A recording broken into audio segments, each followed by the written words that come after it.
All right. G'day, everyone. Welcome to another live stream with Secolve, and this time Phosphorus. Alex, how you going? Good, Russ. How are you, mate? Thanks for having me Yeah, back. good. Yeah, thanks for joining us. No worries. You've had a busy year. I've been seeing you traveling around a fair bit. Tell us a little bit Mate, about the new role. thank you, mate. I've been everywhere. It's been such an action-packed year, but I had this amazing opportunity to join Phosphorus as their CTO, covering all of Asia Pacific. So basically, I'm leading all of our technical initiatives across Asia Pacific. I've been visiting everywhere, meeting with lots of customers, and having an amazing reception. But most of all, helping our customers secure their devices and their industrial environments, which I love. Yeah, it's been a great year. Yeah, awesome. And Merry Christmas. Merry Christmas to you, mate. We'll be there in no time. I can't believe we're there already. It's I been know. a fast year. I need 2 more weeks But of work. yeah, that's it. Thanks for joining, and it's a very interesting topic today. XIoT and I guess understanding that changing, evolving threat landscape. You and I work closely with critical infrastructure across a variety of sectors. Now, I thought it'd be good to start off the conversation with understanding XIoT and I guess what you're seeing across market. So, do you mind Yeah, touching yeah. on that for us? Thanks, Russ. Absolutely. So, XIoT is a fairly new term that has been coined, I'd say, in the past sort of couple of years. And really, it's a collective way of talking about all the devices that have an IP address that are digital, but can't run an endpoint agent like a CrowdStrike or a Microsoft Defender, right? So, XIoT could mean the traditional IoT devices in an office, like IP cameras, printers, door swipe controllers, audio visual equipment, the kinds of things you'd see walking around an office. But it also includes operational technology and industrial devices like PLCs, RTUs, and also industrial IoT sensors that are becoming really prevalent in industry, and they're sensing everything within the industrial life cycle, like temperature, vibration, pressure, anything you can measure, they're out there. And the final thing that we include in XIoT is medical devices, IOMT, infusion pumps. Walk into a hospital and have a look at all of the digital devices that really are life critical and are keeping people alive. Collectively, all of these digital devices make up XIoT, and they're absolutely everywhere in organizations these days. They're booming. Yeah. Yeah, not hard not easy to manage. I mean, I'm sure they're a difficult piece of hardware and software to manage. Yeah, yeah, absolutely. And the fact that there's just so many different vendors and so many different makes and models, Yeah. customers and organizations really are overwhelmed about what to do about this. Yeah, yeah. All right. Cool. Well, thank you everyone for joining. We're live streaming now. Welcome. Feel free to ask any questions you may have. We will either respond immediately in this live stream or shortly thereafter. This is recorded. We'll share it up to YouTube as well, I'm sure. So yeah, welcome, and we'll jump straight in.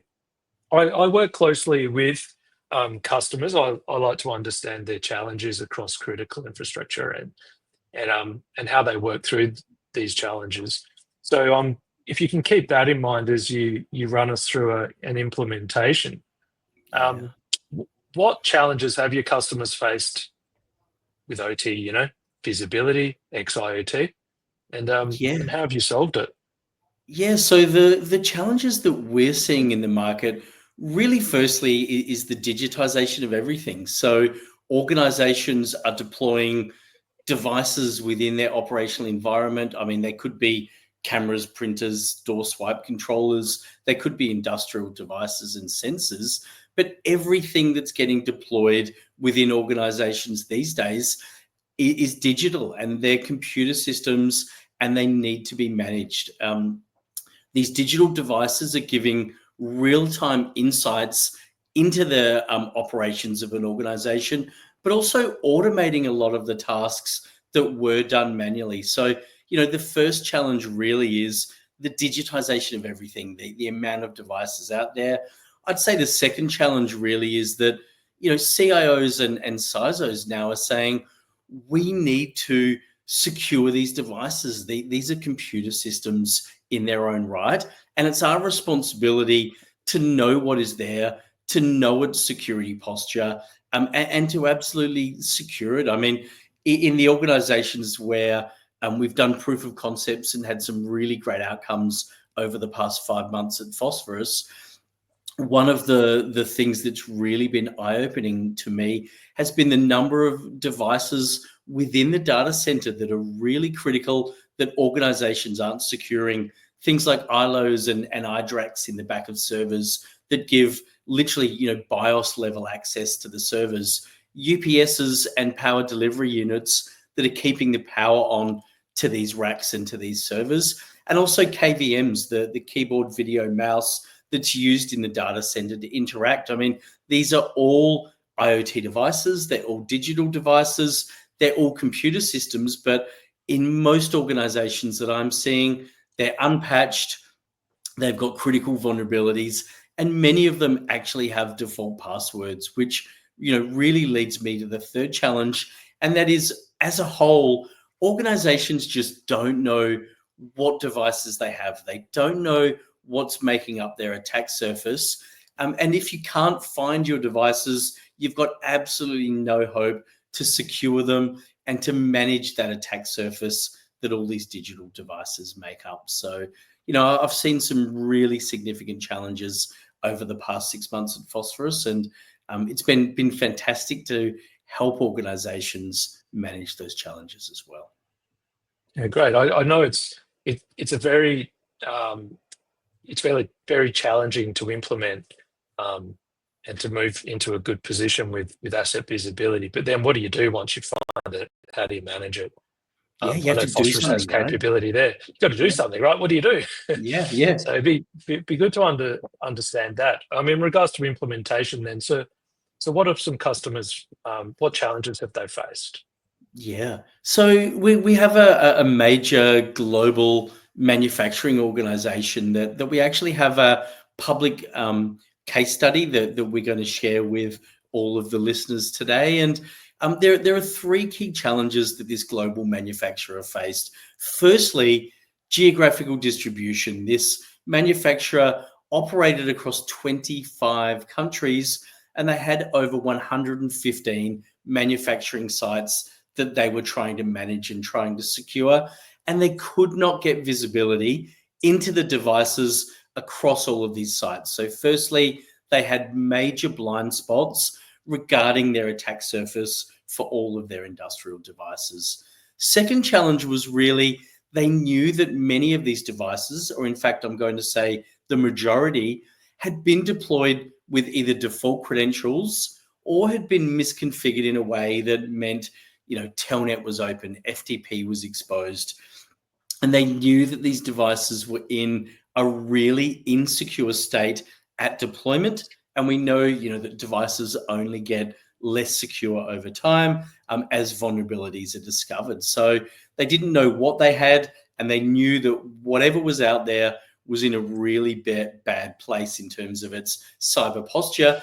But the third challenge was end-of-life devices. So they knew that a large proportion of their devices were end of life, which means the manufacturer is no longer providing patches or updates. So even if they wanted to take an action and secure these devices, they couldn't. So, it left them in a really difficult and risky place in terms of their device security. Yeah, right. And had they attempted to, I guess, solve that problem before they met had this? attempted, right? Like many organizations that attempted to put in a hardware-based network monitoring solution, which is, these solutions are really common in the world now. And this organization, remember, they had over 115 sites in 25 countries. So what they needed to do with this hardware solution was deploy a physical box in every single site globally that they spanned their network to. And they tried this. They tried this in 3 locations. They deployed 3 boxes. They spent hundreds of thousands of dollars. And over a 9-month period that really only covered less than 3% of their environment. So that put a huge amount of effort in, a huge amount of expense, and that got very little return on their investment because of the challenges of deploying physical hardware that needs to monitor a network in a global, geographically distributed environment. It's a challenge that most customers are really struggling with at the moment. So how do you do it? You don't do it with hardware.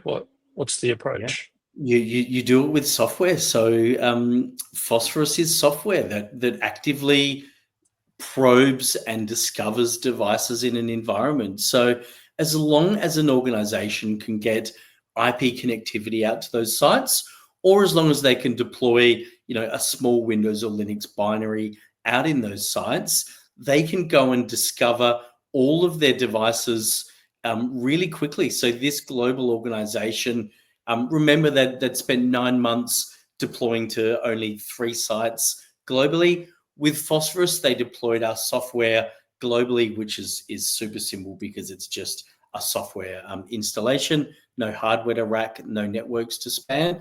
And they actually discovered their devices in over 100 global sites in just 5 hours. So after 5 hours, they knew all of their devices. They knew the configuration of those devices. They knew the security posture of those devices, but also they could take actions. They could harden the configuration. They could set a unique password on every single device in their organization. And they could also update the firmware. So, there really is a major difference when you're deploying a security solution that is software only. It's really quick and easy to deploy, and it's really effective in terms of being able to discover a major geographically dispersed environment, because it's just reliant on IP connectivity.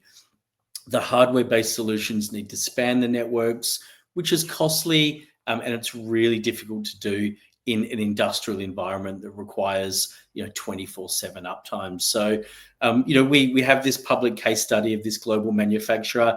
They are a brand name brand, and they had some amazing outcomes deploying Phosphorus to secure their environment globally in just a handful of hours. And they've since become a great supporter of Phosphorus and have agreed to speak publicly about their successes, which is wonderful.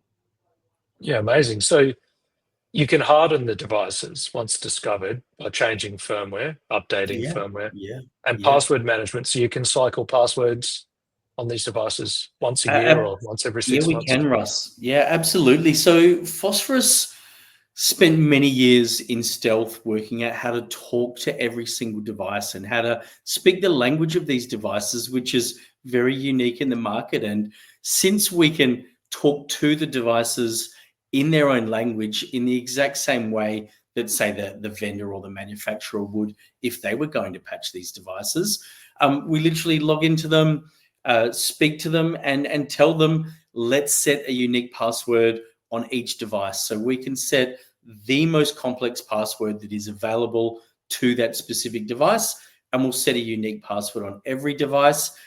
But then we also have a content delivery network of all of the firmware for these devices. So we make that available to our customers, and they can use Phosphorus to literally patch these devices, remediate the vulnerabilities, and take those actions that are going to make a difference and really remediate their cybersecurity risk, rather than many of the hardware-based solutions that are telling them they've got a problem without remediating it. We did a proof of concept with an industrial organization just at the end of last week, and part of ticking off the proof of concept was to do password changes and firmware updates, and we cycled the password on one of their cameras in 5 seconds. One button click, unique password on that device. And then we updated the firmware on the camera, right? And this camera had firmware that had not been updated for 10 years. It had 75 vulnerabilities that were, from critical all the way down. And with a click of a button and literally 30 seconds of waiting, we had remediated every single vulnerability in that camera. So we can do that for one device, but we can do that for 100,000 or 1 million devices as well. And that scale of taking actions and actually fixing the problem in the environment is so powerful. And, we're really proud of that capability. Yeah. Yeah, that's scalability and automated, I guess, way of operating will no doubt reduce the workload on the workforce out there needing to harden such devices. So that's really cool to hear. Definitely. We've had customers that have sent people out to get on ladders and update the firmware on cameras one at a time. And then we've gone out there and just clicked and done 1,000 of them, which is amazing. Yeah. That's a really good use case and solution. Like, obviously, security controls are required around such devices, which we typically help industry with. But knowing that you can patch and cycle passwords now is a really good thing to hear. Yeah, It would be good to absolutely, understand, I guess, from a threat intelligence point of view, how threat actors are taking advantage of such assets. Are you able to elaborate there a little? Absolutely. It's a great segue. So threat actors are absolutely going after these devices. Threat actors are avoiding the traditional computers that are running CrowdStrike, that are really well protected. 98% of all cybersecurity solutions out there are securing traditional computers. So the XIoT devices, they're left vulnerable. They're unhardened, they're unpatched, and they've got default passwords. We see, 10, 20+% of devices in an organization that are literally sitting there deployed for years with default passwords. And, organizations are of course wanting to do the advanced detection and all of the sexy things like look for Russian and Chinese IOCs on their network. But what's the point of looking for all these nation state indicators of compromise when half of your devices have admin as the password? Like, get the basics right, get that basic hygiene right in your device attack surface. So threat actors are going after these devices. We have Flux Typhoon, which is a Chinese nation state threat actor that has been compromising hundreds of thousands of IoT devices and using them to attack critical infrastructure and to obfuscate their traffic, to hide within this maze of XIoT traffic. So an amazing statistic from Flux Typhoon is they didn't even bother building a persistence mechanism into the malware that infected these devices, because they knew there were so many devices out on the internet, they could just go and reinfect more. And in fact, the average lifespan of one of their infected XIoT devices was only 17 days. And as soon as they lost a device, they'd go and reinfect 10 more. So we're now seeing nation states going after XIoT devices, building them into these global botnets, and then using them to attack other organizations. But threat actors are also going after these devices as an entry point into an organization. And we saw that in Russia with malware called Frosty Goop, which was a Russian threat actor that compromised an internet-connected XIoT device, like a modem router type device, used that to get into this energy company. And then they used the Frosty Goop malware to literally attack the heating control system, speaking Modbus, which is the native language of the control system, and essentially downgrading the firmware of this heating control system downgrading it 2 levels to a version that didn't have any logging and monitoring, which left this organization blind. And then they used Frosty Goop to turn off the heating to hundreds of apartment buildings across the Ukraine in the middle of winter. And, we're also seeing threat actors going after printers of all things. People think, I don't care about my printers. I'm a CISO, I'm securing the cloud. Threat actors are going after printers because they're domain joined. They've got domain accounts on them. They're dumping the hashes from the printers. They're replaying those hashes to Active Directory, and they're compromising organizations and compromising their Active Directory from the password hashes and the credentials that are literally stored in the printers. So for every CISO out there, I would say to you, securing your printers, securing your PLCs, securing your all of your devices is a core part of managing your cybersecurity risk, and it's a core responsibility of every CISO and every CIO out there. They need to take this device attack surface really seriously. Yeah, well, look at the impact we're seeing now as well. It's just getting worse and worse. Yeah. The attacks are quite complicated in many ways, but the initial access, it's taking advantage of IoT. Yeah, or it's probably a default password, Russ, or a really easy exploit, right? And you go on Shodan. There are tens of thousands of printers. There are hundreds of thousands of cameras just in Asia Pacific alone connected to the internet. So threat actors, are going after this. They're just hanging out on the internet, waiting for these devices and compromising them, which is something that organizations really need to pay more attention to. Yeah. Give me a sec. I just need to go and update my camera firmware. Yeah, please.